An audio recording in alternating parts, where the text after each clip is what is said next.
이게 다 사전에 작업하고 있습니다. 치밀하게 준비되어 있다. 그러니까 김문수 후보가 떠오르고 있는 게 우연이 아니라는 겁니다. 모스탄 대사가 이제 국민의힘 의원들 모아놓고 세미나를 하면서 이제 부정선거를 막 얘기를 했어요. 갑자기 국민의힘 의원들이 막 일어나갖고 막 나가는 거야, 막. 아니 가시는 분들이 자꾸 계셔서 애초부터 국민의힘 새끼들은 다 땀만 먹고 있었다. 사건의 재구성 시간 순으로 이제 한번 들어가 보도록 하겠습니다. 지금까지 사항을 이제 시간 순으로 좀 정리해 보겠습니다. 24년 12월 3일 밤 10시 27분에 비상계엄령이 선포가 됐습니다. 금방 국회에서 모여갖고 밤 1시에 그 비상계엄 해제 국회 의결이 있었어요. 최종적으로 철회가 된 게 그게 4시 30분입니다. 국회에서 땅땅땅 친 거하고 대통령이 발표한 거하고 그 사이의 시간이 네. 3시간 반이 걸렸다는 거죠. 이 3시간 반이 걸린 이 시간이 되게 중요하다. 이 3시간 반은 대통령께서 일부러 시간을 끈 거다. 그 다음날 12월 5일날 성관이 3곳을 투입됐다는 언론 보도가 나오면서 그러면서 이게 이것 때문에 했구나 하는 부분들이 이제 그때부터 저는 이제 캐치가 되기 시작한 거고 네. 중앙선관위, 선거관리연수원 그리고 관악구 여론조사심의위원 이렇게 이제 3개를 틀었다는 거고요. 네. 그러니까 3개 턴 이유가 있을 거잖아요. 확보한 증거가 있을 거잖아요. 턴 이유가 뭐죠? 중앙선관위 턴 거는 사전선거 선거의 명부. 네. 그것 때문에 이제 중앙선관위에 간 거고 연수는 왜 갔죠? 서버에 있는 사전선거 투표의 명부 때문에 간 거고요. 그 다음에 네. 이제 연수원 간 거는 이제 중국인 해커 네. 이제 대략 한 30명 정도 검거해갖고 미국으로 보내려고 연수원 간 거고 관악구 여론조사심의위원회는 여론조사, 여론조작 데이터들을 아마 확보하러 갔을 건데 이 여심이 관계된 거는 보도가 하나도 없었어요. 그게 좀 의미심장한 이제 네. 그런 면이 있고요. 12월 7일 날 탄핵안이 이제 국회에 한번 올라갔다가 부결이 되고 한 주 더 지나갔고 12월 14일 날 탄핵안이 가결돼서 헌법재판소로 넘어가서 4월 4일 날 최종 탄핵 인용이 확정이 되면서 대통령은 이제 자리에서 내려오시고 조기 대선이 6월 3일 날 지금 치러지는 그런 일정으로 가고 있다. 12월 7일 날 이제 탄핵안 부결되고 난 다음에 12월 8일 날 무슨 일이 있었냐면은 이제 한동훈이 한덕수 국무총리하고 사람들 앞에 서서 기자들 불러놓고 과도정 정부 구상을 발표했었어요. 요게 5월 4일 날 있었던 맞아요. 새벽 3시에 내각제 기현 세력의 쿠데타하고 동일한 맥락이다. 12월 8일 날 한덕수, 한동훈 공동 담화가 있었습니다. 윤 대통령 질서 있는 조기 퇴진. 질서 있는 대통령 조기 퇴진으로 대한민국과 국민들께 미칠 혼란을 최소화하면서 안정적으로 전국을 수습하고 윤 대통령은 외교를 포함한 국정에 관여하지 않을 것이어서 조기 퇴진 과정에 혼란은 없을 거다. 원래 추진했던 거는 이거고요. 이게 한동훈 혼자만의 독단적인 결정은 아니었을 거잖아요. 처음부터 조선일보나 동아일보나 이제 내각제 세력들이 처음부터 계획했었던 게 이거였고요. 이게 반응이 안 좋아갖고 무산된 거죠. 그러면서 12월 14일 날 탄핵이 최종 인용되게 된 결국은 이제 대통령을 고리를 시키고 개헌으로 가는 그 과정에 개헌을 이제 진행하는 과정에서 좀 얼굴마담 역할만 하는 그게 이번에 만약에 이제 김문수 후보가 이제 최종적으로 대통령 후보가 되지 않고 한덕수가 됐다고 되면 그러면은 가려고 했었던 그 길이었다. 그때 추진했던 세력들이 요번에 한덕수를 국민의힘 대통령 후보로 세우려고 새벽 3시에 막 등록시키고 그 생지를 했었던 그거하고 동일한 그 목적의 일이 이때 있었던 그러니까 최근에 있었던 그 이상한 일이 사실은 12월 8일 날 하려고 했던 그 일하고 동일한 일이라는 겁니다. 민주당에서 한동훈이 이런 식으로 나오니까 한동훈 특검법도 우리가 고민하겠다 해서 한동훈이 깽했다는 거죠. 민주당 협박에 못 이겨갖고 한동훈 뭐 걸면은 그렇게 한두 개가 아니잖아요. 그 당기 게시판부터 해갖고 조민 사태, 드루킹 사태하고 동일한 거니까. 그러니까 민주당이 봐준 거예요. 탄핵안이 국회에서 통과되는데 이제 지대한 역할을 했기 때문에 봐줘서 이제 특검안이 통과 안 되고 이제 이재명이 봐준 거지. 마음 먹으면 언제든지 보낼 수 있는 인간이다라고 생각한다. 민주당에서는. 그 다음에 한동훈 쪽에 있는 국회의원들을 움직여갖고 탄핵안이 통과된 거죠. 이제 12월 14일 날이 이제 그 탄핵안이 통과됐는데 이제 300명 중에서 200명 이상 돼야 되잖아요. 이제 204명이 찬성했어요. 민주당 쪽이 이제 192명이니까 국민의힘이 이제 108명이니까 이제 그 108명 중에서 12표가 반란표가 있었던 거고 한동훈이 만들어서 갖다 바친 거기 때문에 특검이 통과될 거를 통과를 안 시켜준 거죠. 통과되고 그때 대통령이 어떤 액션 하셨냐면 사전에 녹화한 대국민 담화를 발표해요. 그러니까 무슨 얘기냐면은 대통령은 탄핵이 인용될 것까지도 생각을 하고 있었다. 인용이 국회에서 인용되면은 그 순간에 이제 대통령으로서의 자격, 권리 자체가 없어지니까 그렇게 됐을 때 나는 국민들한테 메시지를 만들어야 되니까 미리 내가 사진 좀 찍어놔야 되겠다 해서 찍어놓고 기다리고 있다가 탄핵 인용된 다음에 그거를 TV로 방영한 거죠. 이때 이제 사진 녹화한 거를 방영하면서 계엄 이유를 이제 최초로 밝혔는데 이때 처음 밝힌 키워드가 뭐냐 하면은 중국입니다.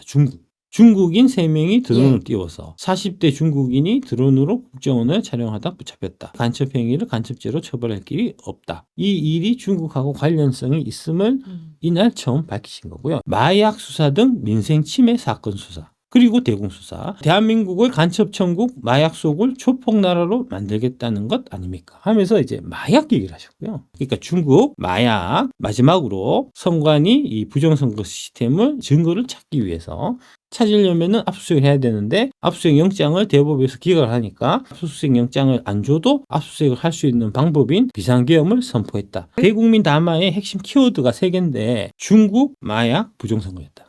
25년 1월 15일 날 윤석열 대통령이 긴급 체포가 됩니다. 그리고 바로 그 다음날 스카이데일리가 프로젝트 99 기사를 내요. 한미연합작전임을 분명히 밝혔고 중국이 대한민국 부정선거에 개입하고 있다 하는 이제 그 2가지 요소를 스카이데일리 프로젝트 99 기사가 지적하고 있는 겁니다. 이제 네. 이게 이제 윤석열 대통령이 긴급 체포하는 거하고 연결되어 있는 거고요. 1월 22일 날부터 윤석열 대통령의 헌재 심판 첫 공판이 열렸고요. 2월 11일 날 권성동 원내대표가 연설을 하는데 그때 최초로 기현 얘기를 꺼냅니다. 무슨 얘기냐면 우리들은 다 이제 대통령 탄핵 반대하고 대통령이 이제 어떻게 해서 돌아올까 막 이걸 신경 쓰고 있던 와중에 국민의힘은 이때부터 계속 기원을 생각하고 있었다. 2월 11일이니까 네. 그 이전에 이미 이제 사전 작업이 있었겠죠. 국민의힘은 오히려 대통령을 탄핵이 되는 게 우리 기원하는데 좋지 않겠냐 하는 생각을 했었다는 거고요. 윤 대통령을 질서 있게 조기 퇴진시키고 그 다음에 우리는 기원을 하자. 이런 생각을 비상계엄 하자마자 생각했었다는 거고 아니 오히려 그 이전에 비상계엄 있기 전에 저 윤석열을 빨리 쫓아내고 우리가 결혼해야 되겠다는 생각을 갖고 있었다. 2월 25일 날 대통령께서 헌재에서 최후 진술을 하는데 이때 이제 견을 생각해 볼게. 견도 할 수 있지 하는 얘기를 합니다. 타협하자는 이제 그런 제스처를 이제 취하신 거고 그 얘기를 하자마자 이틀 뒤에 국민의힘이 무슨 일을 하냐면은 국민의힘 개헌특위가 출범합니다. 그러니까 처음부터 국민의힘은 윤석열 대통령을 복귀시키고 이런 거는 처음부터 아무런 관심이 없었고 일편단심, 개헌만 계속해서 생각하고 있었다. 내각제 개헌 세력이 대통령의 계엄령 실시 이전에 조기 대선 절차를 미리 준비 중인 상태였습니다. 비상계엄 안 했으면은 이재명이 대통령 이제 되고 이런 일이 없을 텐데 네가 조기 대선하는 바람에 다 망쳤어. 이재명 대통령 되고 보수가 다 망했으니까 네 책임이야. 이런 이제 댓글 쓰시는 분들이 있는데 맞아요. 예, 대통령 하야는 미리 준비돼 있었던 거고요. 대통령이 그 이제 흐름을 쭉 보고 있다가 대통령께서 먼저 비상계엄을 해서 선빵을 날리신 겁니다. 이거 오늘 너무 중요합니다. 예. 뭘 통해서 알 수 있냐면 개헌 관련해서 이제 헌정의 정대철 회장 분권형 개헌을 처음 얘기를 한 게 비상계엄을 하기 전인 11월 27일이에요. 헌정에서 권력 분산형 개헌으로 소모적 정쟁을 해소하자. 정치 선진화를 위한 헌법 개정 대토론을 열고 대통령 권한을 축소한 임기 4년 중임제 등 지금 한덕수가 얘기한 그 모델이 여기 다 있는 겁니다. 작년 11월 27일 다 있었고요. 막구는 만들어져 있었고 계기를 만들기 위해 제왕적 대통령 이제 폐해가 있어야 되잖아요. 윤석열 대통령을 조기에 하야를 시켜야 박근혜도 조기 하야했는데 윤석열도 조기 하야하잖아. 이거 제왕적 대통령 이제 문제점 때문에 그런 거야. 그러니까 분권형 개헌을 하자고 하는 말이 될 거니까. 계획을 이미 세우고 차근차근 진행하고 있었습니다. 대통령의 계엄으로 선빵을 치지 않았으면 아마 그 고리를 김건희 여사 특검법 이런 걸 통해서 고리를 걸었으려고 했을 거예요. 여기에 또 누가 나오냐 하면 우원식 국회의장도 얘기 나온다. 이미 여러 차례 개헌안이 나와서 이제 정치권이 결단만 하면 된다. 대통령 보내고 내각제 개헌하자. 이미 세팅이 다 돼 있었고 우원식도 거기에 한 묶음으로 있었고 그렇기 때문에 탄핵가 인용되고 하고 난 다음에 갑자기 이제 우원식 국회의장이 막 언론에서 스포트라이트 받아갖고 막 갑자기 떴던 그게 이제 내각제 개헌 세력들이 이제 뒤에 푸시가 있었다. 윤석열 대통령이 비상계엄 실시에 앞서서 김용현 장관하고 김문수 장관 임명을 강행하였다는 겁니다. 12월 4일 날 비상계엄 하기 전에 이제 미리 좀 준비를 했을 거잖아요. 예, 그 준비를 한 2 인선이 있는데 그 인선의 하나가 김용현 국방부 장관 인선. 이건 잘 알고 계시지만 김문수 노동부 장관도 그래서 인선한 거예요. 24년 8월 29일 날 김문수 노동부 장관을 임명을 했고 일주일 지나서 9월 6일 날 안창호 인권위원장 그리고 김영현 국방부 장관을 임명했다. 인권위원장. 예. 이게 다 사전에 작업하고 있어. 치밀하게 준비되어 있던. 그러니까 김문수 후보가 떠오르고 있는 게 우연이 아니라는 겁니다. 그리고 12월 11일 날 국무위원들 쫙 불러갖고 민주당에서 막 계엄한 거에 대해서 사과하라 막 했을 때 사과를 안 하고 꼿꼿하게 난 사과 못하겠다. 끝까지 앉았던 사람이 김문수 장관이고 그래서 꼿꼿문수가 되고 그러면서 갑자기 이제 대선 후보급으로 떴는데 그게 다 사전에 기획이 돼 있었던 걸 수 있다는 거. 그리고 이제 1월 15일 날 윤석열 대통령이 체포가 됐었죠. 다시 한번 말씀드리지만 민주당의 힘만으로 그만한 병력을 동원을 못해요. 국민의힘에서도 같이 거들어줬기 때문에 가능한 거예요. 국민의힘은 처음부터 대통령은 이제 보내버리고 내각제 개헌을 하려고 처음부터 생각하고 있었던 거예요. 체포가 되는 일이 발생을 하자 스카이델리에서 긴급하게 이 패를 깝니다. 선거연수원 체포 중국인 99명 주일 미군기지 압송됐다. 이 문제의 기사가 발칵 뒤집힌 거죠. 내각제 개헌을 이제 생각하고 있었던 국민의힘 입장에서는 네. 이 기사를 반드시 막아야 되는 오보여야 되는 이제 네. 그런 기사이기 때문에 보수 유튜버라고 하시는 분들이 스카이데일리 기사에 대해서 막 물어뜯고 공격하고 하는 일들이 있었습니다. 그래서 제가 이제 그 부분도 다 말씀드렸죠. 그거는 다 목적이 있는 거다. 1월 15일 날 체포될 때 자필 편지 쓰셨어요. 체포되자마자 그 편지를 공개를 합니다. 중요한 내용이 뭐냐면은 네. 이제 부정선거의 방법, 중국이 여기에 개입돼 있다는 것을 다시 한번 밝혀요. 이게 이 스카이데일리 이 기사하고 연결되잖아요.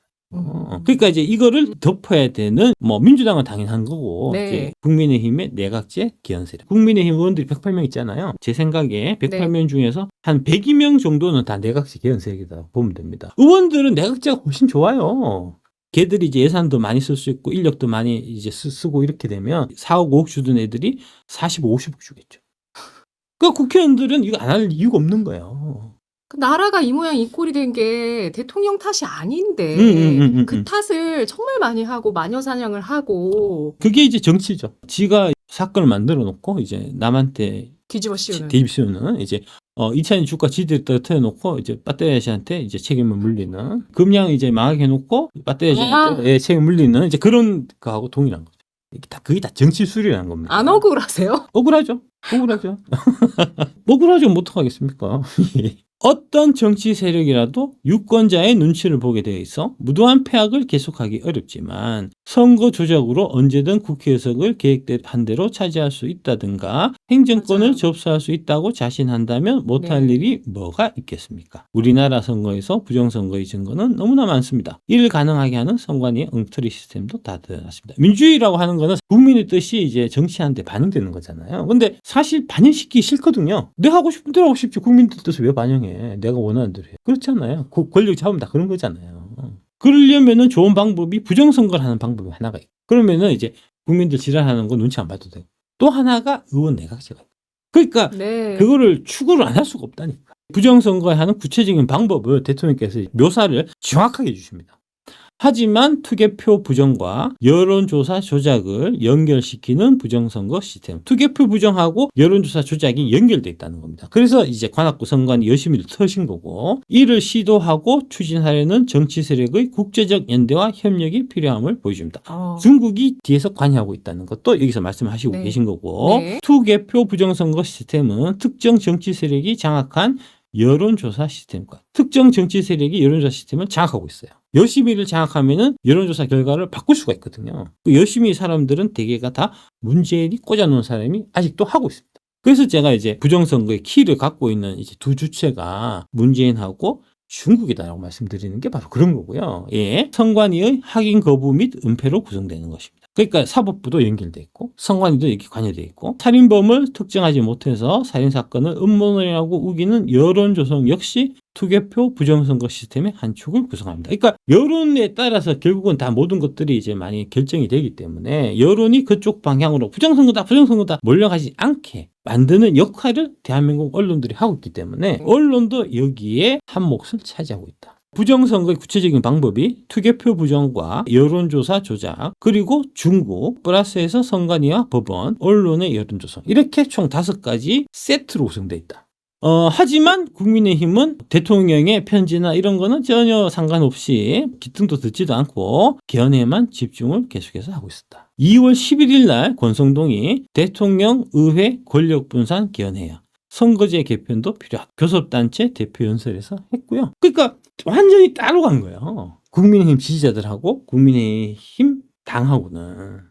그 다음에 2월 27일 날 네. 국민의힘이 개헌특위를 본격 출범을 시켜갖고 성일종, 신성범, 조은희, 최동두 의원 등이 의원이 됐고 위원장이 이제 주호영 의원이신데 이분이 이제 고등학교 선배님이시고요. 2월 27일 날 국힘 개헌특위 출범, 권력구조 개편 반드시 한다. 그러니까 개헌의 목적이 대통령제에서 내각제로 갈 거다. 권력구조 개편이라고 하는 거는 현존하는 민주주의 체제에서 이제 대통령제, 내각제 두 개밖에 없는 거니까 곧 내각제로 가는 거예요. 대통령의 권한을 분산하자. 그건 내각제예요. 근데 그거를 이제 내각제 얘기하면 국민들이 다 싫어하니까 말을 빙빙 돌려갖고 뭐 이원 집정부제고 뭐 4년 중임제고 막 하는 이제 그렇게 이제 사람들이 속이는 거고 둘 중 하나죠 뭐 그거야. 3월 4일 날 이제 국민의힘 개헌특위가 이제 출범을 해서 이제 여당에서 개헌특위를 이제 국회에서 열면서 민주당도 동참하라. 근데 민주당이 동참 안 했죠? 왜 안 했을까요? 이재명은 돈 받은 게 너무 많아갖고 네. 지가 이제 나눠줘야 될 때 너무 많아갖고 예. 지가 다 먹어야 돼요.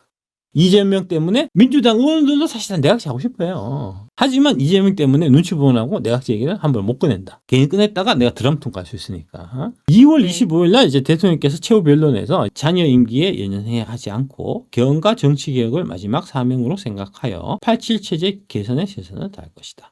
그러면서 대통령은 대외관계에 집중하고 국내 문제는 총리에게 권한을 대폭 넘길 생각이다. 이게 이제 책임 총리제 이런 느낌인데 그러면은 좀 비긴 걸로 하자. 대통령 탄핵이 이제 기가 각하되는 쪽으로 결론이 쭉 나서 쭉 진행되다가 막판에 급변심했다.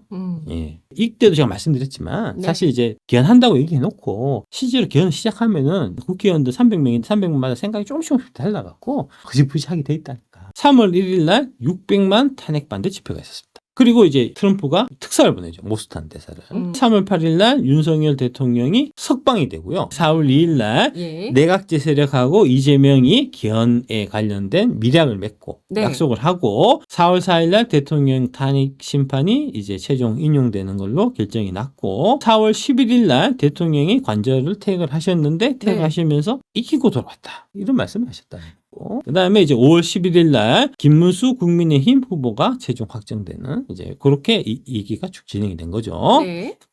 3월 1일 날 두 곳에서 집회가 있었습니다. 3.1절 국가비상 기도회가 있었고 그 다음에 이제 국민이여 일어나라 국가가 위태롭다. 3.1절 광화문 국민대회가 있었습니다. 이제 양쪽으로 갈라져서 세이브 코리아 쪽에 모스탄 대사가 참석했었습니다. 합쳐서 600만 명이었다. 이제 어마어마했고요. 탄핵 반대 쪽에는 어마어마한 인원이 모였지만 반대로 찬성 집회는 이재명 대표가 나와달라고 얘기했지만 흥행은 완전 참패했었다. 이 분위기가 계속해서 4월 4일까지 이제 쭉 진행이 됐었는데 네.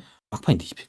이때 이제 사진, 어마어마하게 진짜, 많이 왔었습니다. 모스탄 대사가, 전한길 강사가, 네. 대대적으로 이제 붐을 많이 좀 일으키셨죠. 트럼프가 특사를 파견해갖고, 탄핵이 각 하나 기각되게 만들어라, 분위기를 만들어 오라, 명령을 받고 오신 것 같고요. 그러면서 이제, 뭐 여러 가지 이제 뭐 우파 채널도 많이 나가고 이제 활동을 많이 하셨는데 그 중에 하나가 국민의힘 나경원 의원께서 주최하시는 네. 한미 자유동맹의 길 세미나라는 행사가 여의도 국회에서 있었습니다. 근데 이제 이걸 한번 보시면 국민의힘이 얼마나 씨발 새끼들인지 이걸 보시면 잘 알 수가 있습니다. 모스탄 대사가 이제 국민의힘 의원들 모아놓고 세미나를 하면서 이제 부정선거를 막 얘기를 했어요. 막 얘기를 하니까 갑자기 국민의힘 의원들이 막 일어나갖고 막 나가는 거야, 막. 그래갖고 이제 나경원이 어떻게든 이거를 수습해야 되니까. 살짝 주제가 바뀌는 순간이기 때문에 사진 한 장 먼저 찍으시고 아니 가시는 분들이 자꾸 계셔서 사진을 찍고 2부 그래서 갑자기 급 사진을 찍으시고.